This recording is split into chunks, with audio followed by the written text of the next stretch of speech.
Teraz sa cítim kúsok ako v takom tom kruhu zoznamovacom, kedy si hovoríme, že ty sa ako voláš, koľko máš rokov, z akého si mesta, čo robíš a tak, lebo proste je to strašne divné, že rozprávam sama z bytie do kamery a mám sa predstaviť a mám povedať, že kto vlastne som a čo robím a prečo to robím a na čo tu som a tak ďalej.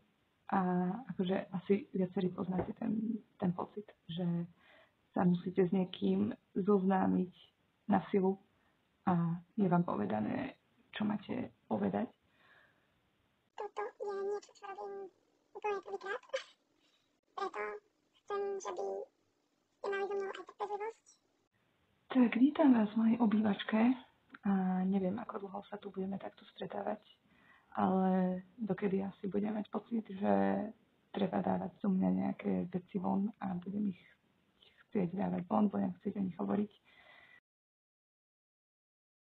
Dneska je taká doba, že je toho obsahu už strašne veľa von a prídem si, akože už aj na túto vlnu idem dosť neskoro a či vôbec môžem priniesť niečo nové, či môžem priniesť nejaký nový pohľad, či akože to má vôbec zmysel niečo takéto robiť, lebo je toho fakt strašne veľa vonku a všetci si môžeme nájsť to svoje, čo nás zaujíma. Neočakávam, že to bude pozerať veľa ľudí.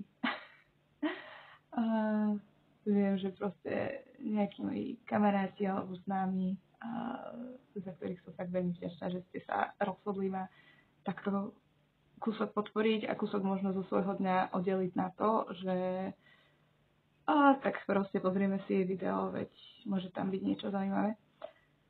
Ale všetci zrejme vidíme, že v spoločnosti je veľa rozdelenia, veľa rôznych názorov a každý má ten svoj názor na nejakú oblasť. A samozrejme, že aj ja tu chcem zdieľať svoje názory. A chcem takisto otvoriť aj priestor vám, že by ste to mohli komentovať, že by ste zdieľali svoje názory. A naozaj chcem vytvoriť takýto priestor, kde bude pochopenie, porozumenie, úcta. Jednoducho myslím, že skôr treba vytvárať priestor na to, ako hľadať riešenia, možno ako hľadať jednotu, ako hľadať niečo spoločné, niečo, čo nás spája, niečo nás rozdeľuje. Všetci ste pozvaní zdieľať svoje názory, všetci ste pozvaní pýtať sa akékoľvek otázky. Takže možno ja som tá posledná osoba, ktorá by vôbec niečo takéto mala robiť, lebo ja strašne akože sama zlyhávam v tom, že sa pozerám na tento svet šierne alebo negativisticky a je to celé zlé, je to celé na nič, neoplatí sa, odsťahujem sa, nemá to tu zmysel a tak podobne, ale proste nehovorím iba o politickej situácii, ktorej sa tu nechcem nejako vymedzene venovať.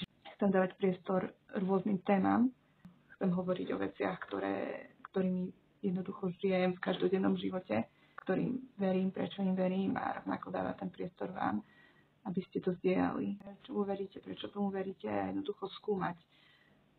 Naozaj vidieť to široké spektrum ľudí, ktorí tu žijú, zároveň vytvoriť aj nejaký rámec dôležitosti veci, lebo častokrát sú naozaj sekáme na veciach, ktoré nemajú takú dôležitosť a nevidíme, že niekto sa nás tu zrejme akože snaží poštvať jedného proti druhému. Akože nechcem, že by to bolo miesto, kde budem filtrovať negatívne veci a negatívne pocity a budem sa sťažovať na okolnosti, na tento svet, to ako to nefunguje, ako by to malo fungovať, lebo samozrejme ja som tá osoba, ktorá má na všetko ten správny názor a ten pravdivý názor a to, ako vidím svet, tak každý by mal takto vidieť svet a proste tak, hej, akože tlačiť vám nejaké moje názory určite nechcem, možno vás chcem pozvať iba do môjho sveta, kedy vám predostriem to, nad čím rozmýšľam, nad čím sa zamýšľam a ako možno tieto myšlienky jednoducho naučiť sa sama pre seba filtrovať. Chcem prichádzať ku koreňom vecí, ku koreňom problémov, možno z ktorých to proste pramení. Že kam ako spoločnosť smerujeme, aké máme adaptované hodnoty, aké máme adaptované názory. A pýtať sa otázky, hlavne asi sa pýtať veľa otázok, lebo odpovede nemám často na veci a nechcem sa ani tváriť ako osoba, ktorá ich má. Na začiatok úplne by som chcela si utvoriť taký rámec, že čo by som proste tu nechcela mať a čomu by som sa úplne nechcela venovať nejakej kritike alebo naozaj už vôbec nie výsmechu alebo naozaj ostrému kritizovaniu vecí, udalostí, postojov, do ktorých nevidím hlbšie, do ktorých nerozumiem, že prečo sa to tak deje. A myslím, že to nie je ani moja pozícia a nechcem naozaj sklznúť k tomu, že by som ostro kritizovala a myslela si, že mám najlepší názor. A celkovo môžeme spoločne vidieť to, že toto presne našu spoločnosť rozdeľuje. Nechcem mať samozrejme nasadené rúžové okuliare, ani nechcem pôsobiť, že ich mám na sebe nasadené, ale naozaj myslím, že sa nám viacej osvedčí, keď sa budeme na tento svet pozerať tak, že budeme naozaj vyhľadávať veci, za ktoré sme vďační, za ktoré chceme byť vďační. Automaticky vidíme tie zlé veci, automaticky vidíme to, čo sa nedarí a máme na to hneď aj svoj názor, že ak by sa to urobilo takto, bolo by to lepšie, ten človek to mohol urobiť inak. A áno, máme právo na všetky tieto názory, máme právo na to sa k tomu vyjadrovať, ale myslím, že úplne tak vnútorne nás to ničí, keď prídeme hneď k tomuto negatívnemu záveru. V tomto zdieľam názor z jedného videa, ktoré som prednedávno videla Levina Ortlunda, ktorý hovorí v podstate o fundamentalizme v kresťanských kruhoch. A toto nespadá iba na kresťanské kruhy, toto spadá celkovo na hocičo, čo v živote riešime, hociakú tému. Môžeme svet vidieť buď úplne čierno-bielo, alebo medzi tou čiernou a bielou sa nachádza úplne dlhá škála sivej a v tomto naozaj vedieť, kedy nemáme fundamentalisticky pristupovať k nejakým veciam, k nejakým naozaj aj dôležitým otázkam, ale dávať stále priestor na to, že môže sa tu nachádzať aj nejaká tá sivá. Nemusí to byť naozaj, že ten môj vyhradený názor je ten správny, ale ten fundamentalizmus, tá čierno-biela farba by mala predstavovať akoby naozaj takú tú škrupinu. To, že to jadro má byť dosť veľké na to, že by obsahovalo všetky tie nuancy, ktorými sa môžeme riadiť a ktorým môžeme veriť a že to nie je iba naozaj je to buď takto, alebo nie je to nejak inak. Samozrejme aj v tom sa nachádzame, keďže je to tá škrupina. Je to niečo, čo ochraňuje to jadro. Je to akoby ten základ, pretože bez základu v podstate nikto nedokáže žiť. Každý sa riadi nejakými hodnotami, každý žije podľa nejakých zásad, to už nemôžeme opomenúť. Aj úplne skeptický človek, úplne relativistický človek žije podľa zásad, žije podľa hodnôt a riadi sa nimi a v niečo verí, či už je to proste, že verí v sám seba, alebo verí vo fyzikálne zákony, verí proste v nejaký prirodzený stav veci, ale vždycky sa k tomu vracia, vždycky sa na to odvoláva. A teda naozaj to jadro, čiže všetka tá sivá farba, alebo ak sa vám nepáči sivá, tak si tam dosadte hociakú inú farbu, ktorá sa vám páči.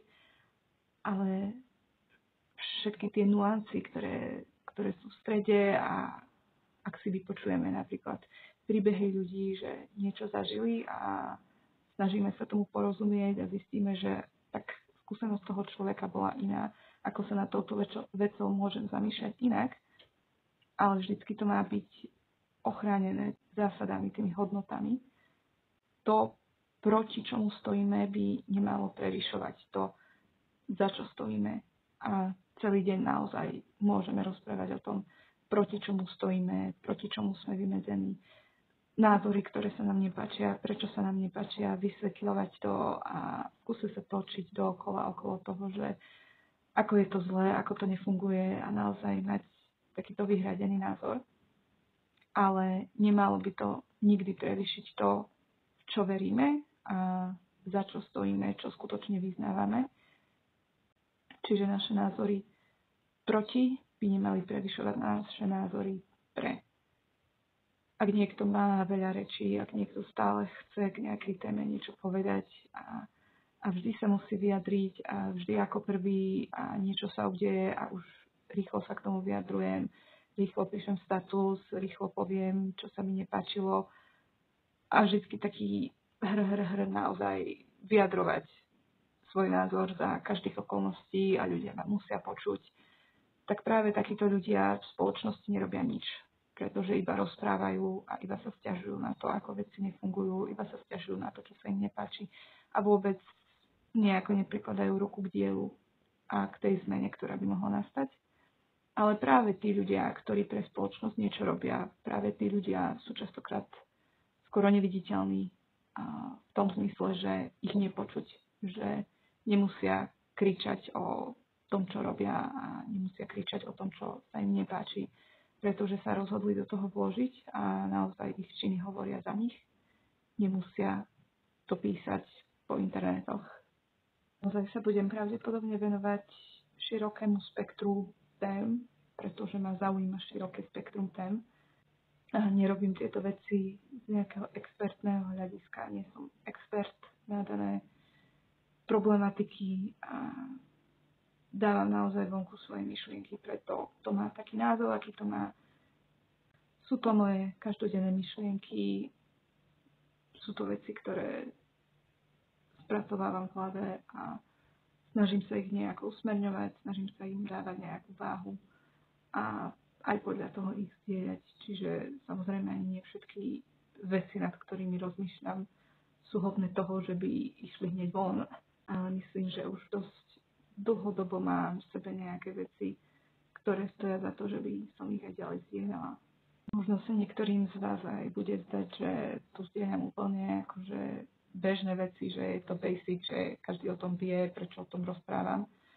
A snažím sa týmto môjim myšlienkovým pochodom a procesom niekam dostať a jednoducho len možno takto aj navonok ukazujem, ako moja myseľ funguje, čo veľa ľudí ani nemusí zaujímať a ani neočakávam, že by ich to zaujímalo.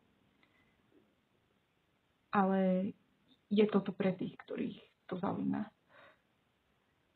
a ktorých pozývam do toho, že by sme sa spoločne nad tým zamýšľali a spoločne videli všetky možné riešenia.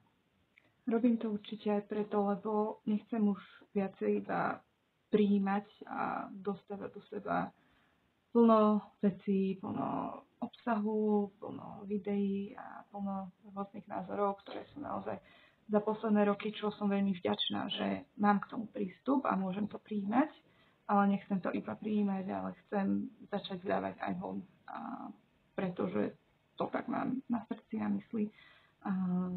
Možno tým niekoho obohatím a prečo by som to nemohla robiť, keď sú k tomu možnosti, keď sú k tomu prostriedky a jednoducho dneska už stačí naozaj veľmi málo na to, že by niekto urobil video a ho niekam hodil.